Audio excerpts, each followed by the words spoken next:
సముద్రం అనేది అనంతమైన రహస్యాలను తన ఉదరంలో దాచి ఉంచుతుంది. కానీ మానవుడు నిర్మించిన ఎప్పటికీ మునిగిపోని జహాజ్ అనే గర్వంతో ప్రయాణించిన ఓ ఓడే సముద్ర అగాధంలో కన్నుమూస్తే ఆ ఘటన ఒక విషాద కథగా మారింది. అదే టైటానిక్.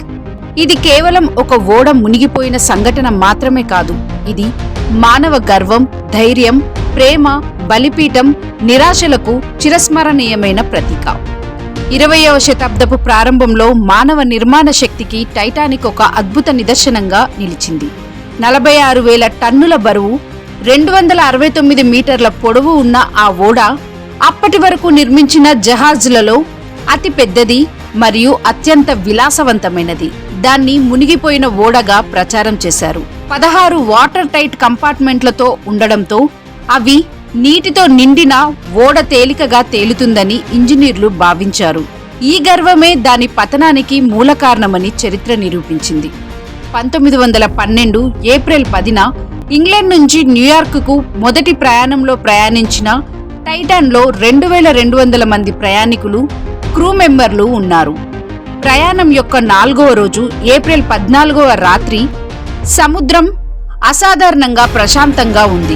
ఐస్బర్గ్ గురించి హెచ్చరికలు వచ్చినప్పటికీ ఓడ పూర్తి వేగంతో సాగిపోతుంది. రాత్రి 11:40 గంటలకు లుకౌట్ సిబ్బంది ముందుకు భయంకరమైన ఐస్బర్గ్ కనిపించినట్లు సైరన్ ఇచ్చారు. తక్షణమే ఓడను తిప్పడానికి ప్రయత్నించినా చాలా ఆలస్యమైంది. ఓడ కుడివైపున ఐస్బర్గ్ ఢీకొని దానికి 90 మీటర్ల పొడవున చీలికలు ఏర్పడ్డాయి. నీరు వాటర్ టైట్ కంపార్ట్మెంట్లలోకి పడి ఓడను క్రమంగా మునిగిపోయేలా చేసింది.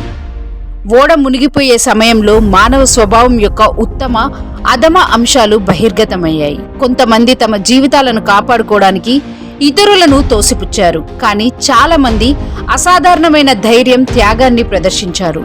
మహిళలు, పిల్లలు ముందు నియమాన్ని అనుసరించి, పురుషులు తమ ప్రాణాలను పణంగా పెట్టి తమ భార్యలు, పిల్లలు రక్షణ కల్పించారు. ఓడ యొక్క బ్యాండ్ ఓడ మునిగే వరకు సంగీతం వాయించి ప్రయాణికుల ధైర్యాన్ని కాపాడడానికి ప్రయత్నించింది. టైటానిక్ విషాదం ఇంకా అనేక రహస్యాలతో చుట్టుముట్టబడి ఉంది. ఓడలో విలువైన వస్తువులు, వజ్రాలు, కళాఖండాలు ఉన్నాయని నమ్మకం. అవి ఇంకా సముద్రపు అడుగుభాగంలోనే ఉన్నాయా? కొత్త పరిశోధనలు సూచిస్తున్నాయి కేవలం ఐస్బర్గ్ మాత్రమే కాకుండా ఓడలో ముందుగానే ఉన్న అగ్ని ప్రమాదం దాని నిర్మాణాన్ని బలహీనపరిచి విషాదాన్ని తీవ్రతరం చేసింది.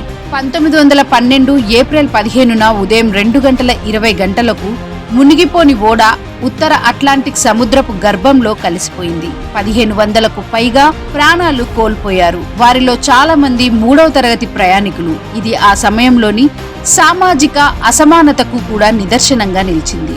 1985లో డాక్టర్ రాబర్ట్ బల్లార్ నేషనల్ జియోగ్రాఫిక్ సహాయంతో టైటానిక్ శకలాన్ని కనుగొన్నప్పుడు ప్రపంచం మళ్లీ ఆ విషాదాన్ని గుర్తు చేసుకుంది. సముద్ర అంతర్గతంలో పడి ఉన్న ఓడ యొక్క చిత్రాలు అందరినీ ఆవేదనకు గురిచేశాయి.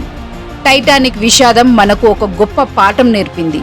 ప్రకృతి శక్తి ముందు మానవ గర్వం ఎంత నిస్సారమో, కానీ ఆ అంధకార క్షణాల్లో కూడా మనుషులు చూపించిన త్యాగం, ప్రేమ మరియు ధైర్యం మాత్రం ఎప్పటికీ మనకు ప్రేరణిస్తుంది.